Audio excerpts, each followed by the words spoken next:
মোচাটাকে ছাড়িয়ে মোচার ফুলগুলোকে দিয়ে আমি রান্না করেছি, আর মোচার ভেতরের যে অংশটা ছোট সাদা অংশটা সেটাকে আমি একটুখানি ধুয়ে নিয়ে এবার এর গায়ে একটু কাঁচা সর্ষের তেল মাখিয়ে এটা আগুনে পুড়িয়ে নেব।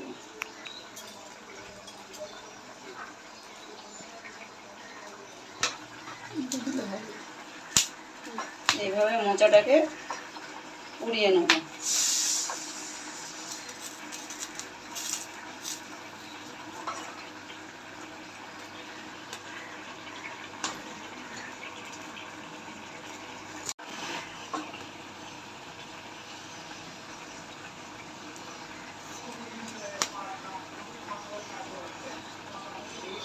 ভেজে রেখেছিলাম দুটো শুকনো লঙ্কা, কটা কাঁচা লঙ্কা, এই কটা দিয়ে দেবো।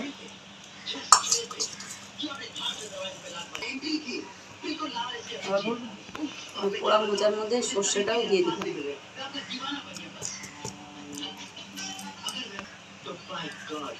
নুন দেবো, দিয়ে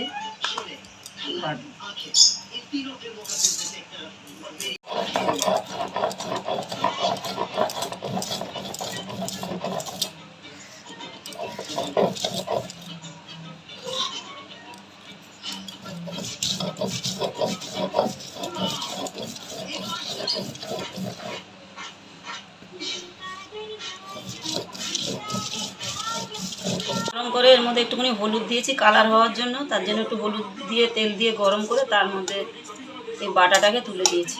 এবার নামিয়ে দেবো। রান্না এটা আমার মা আমাদের ছোটোবেলায় করে খাওয়াতো, সেটাই আমি একবার ট্রাই করলাম। আপনারা একবার করে খেয়ে দেখবেন কেমন লাগে জানাবেন, আর আপনারাই বা কেমন করে করেন সেটাও আমাকে বলবেন।